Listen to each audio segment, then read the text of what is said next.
एक आम आदमी के लिए बिजली की बिल की फराहमी और बिलों का दुरुस्त निज़ाम दोनों ही इस वक्त सर का दर्द बने हुए हैं, लेकिन मुश्किलात इससे भी कहीं ज़्यादा बढ़कर हैं। डिस्ट्रीब्यूशन कंपनीज टैक्स पेयर के पैसे को माले मुफ्त समझकर हजम कर रही हैं। डिस्ट्रीब्यूशन कंपनीज की मुसलसल बद इंतजामी के साथ लाइन लॉसेज और नाकिस रिकवरी और फिर साथ ही साथ सियासी शख्सियात की तरफ से कंपनीज के मामलात में मुदाखलत हर साल कौमी खजाने पर सैकड़ों अरब रुपए का बोझ डालती हैं। रवां साल की पहली छमाही में ही 171 अरब रुपए का नुकसान इसकी ताज़ा तरीन मिसाल है। हालांकि ये नुकसान वक्त गुजरने के साथ कम होता जा रहा है, जैसे कि तमाम डिस्कोस का कंबाइंड नुकसान 2024-25 में 239 अरब रुपए था और यही उससे गुज़िश्ता साल यानी 2023-24 में 591 अरब रुपए था। अब एक तरफ नुकसान के मामलात कम होते जा रहे हैं, लेकिन सार्फिन के लिए मुश्किलात में इजाफा भी होता चला जा रहा है। इसके बावजूद हुकूमत डिस्ट्रीब्यूशन कंपनीज को प्राइवेटाइजेशन के लिए पेश करने से हिचकिचाती है, जबकि यही कंपनीज प्राइवेट डिसिप्लिन की सबसे ज़्यादा इस वक्त ज़रूरत रखती हैं। लेकिन बिजली की डिस्ट्रीब्यूशन कंपनीज की प्राइवेटाइजेशन की एक बुरी मिसाल के इलेक्ट्रिक का तजुर्बा ये वाज़े करता है कि जहां हुकूमत ने प्राइवेटाइजेशन की मगर इख्तियारात अपने पास ही रखे, एक अक़लियती ग्रुप के पास ये तमाम इख्तियारात रहे, जिसकी वजह से कंपनी आज भी हर रेगुलेटरी फैसले के लिए इस्लामाबाद के चक्कर लगाती है। यूँ प्राइवेटाइजेशन के बावजूद अमली आज़ादी मौजूद नहीं है। पाकिस्तान के एनर्जी शोबे में प्राइवेटाइजेशन को हमेशा मसाइल के हल के तौर पर पेश किया गया, लेकिन ज़मीनी हकीकत यह है कि हमारा इंतज़ामी और सियासी ढांचा प्राइवेट शोबे पर एतमाद करने को तैयार ही नहीं है। हम एक ऐसी मईशत रखते हैं जहां किसी प्राइवेट कंपनी का मुनाफा शक की निगाह से देखा जाता है। फिर नतीजा क्या निकलता है, वो ये कि बिजली और गैस के शोबों में गैर मौसर सरकारी इजारादारियां बरकरार रहती हैं।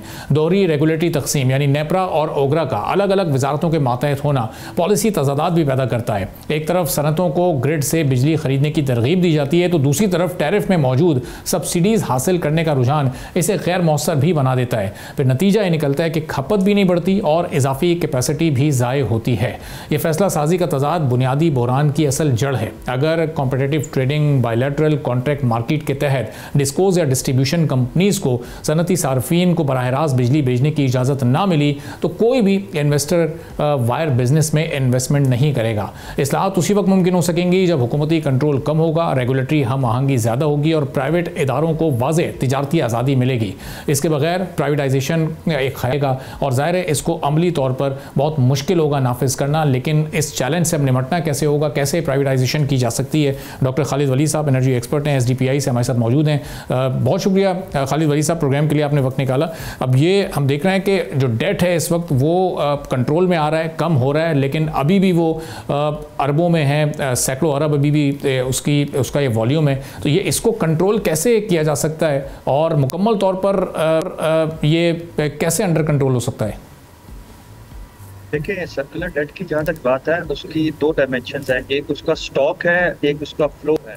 स्टॉक को खत्म करने के लिए तो काफ़ी काम किया जा रहा है। DSS की मद में आपने जो है वो बैंकों से कम इंटरेस्ट पे लोन लेके उसको पे कर दिया, लेकिन जो उसका फ्लो है वो अभी तक बरकरार है और वो कंसिस्टेंटली आ रहा है, जिसकी वजह से आपका सर्कुलर डेट स्टॉक तो कम हो रहा है लेकिन फ्लो पे जो है वो बात नहीं हो रही। फ्लो को ठीक करने के लिए आपको डिस्ट्रीब्यूशन कंपनीज की एफिशिएंसी पे इन्वेस्ट करना है। एफिशिएंसी पे आप तभी इन्वेस्ट कर सकते हैं जब डिस्ट्रीब्यूशन कंपनीज एक दूसरे के साथ कम्पीट करें।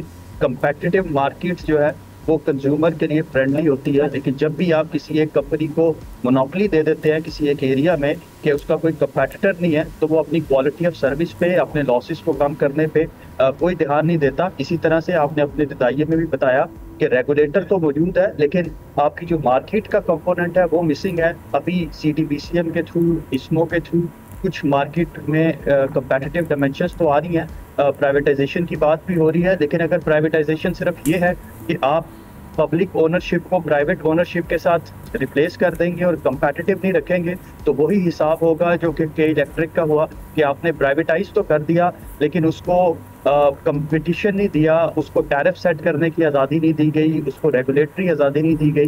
तो जब तक टैरिफ में रिफॉर्म्स नहीं आते, जब तक कंपटीशन नहीं आता मार्केट में, मेरे ख्याल से ये सर्कुलर डेट इनएफिशिएंसीज की वजह से इसका स्टॉक भी बढ़ता रहेगा और फ्लो तो अभी भी हमें नजर आ रहा है कि वो बढ़ता जा रहा है। सब्सक्राइब करें और बेल दबाएं ताकि कोई खबर रह न जाए।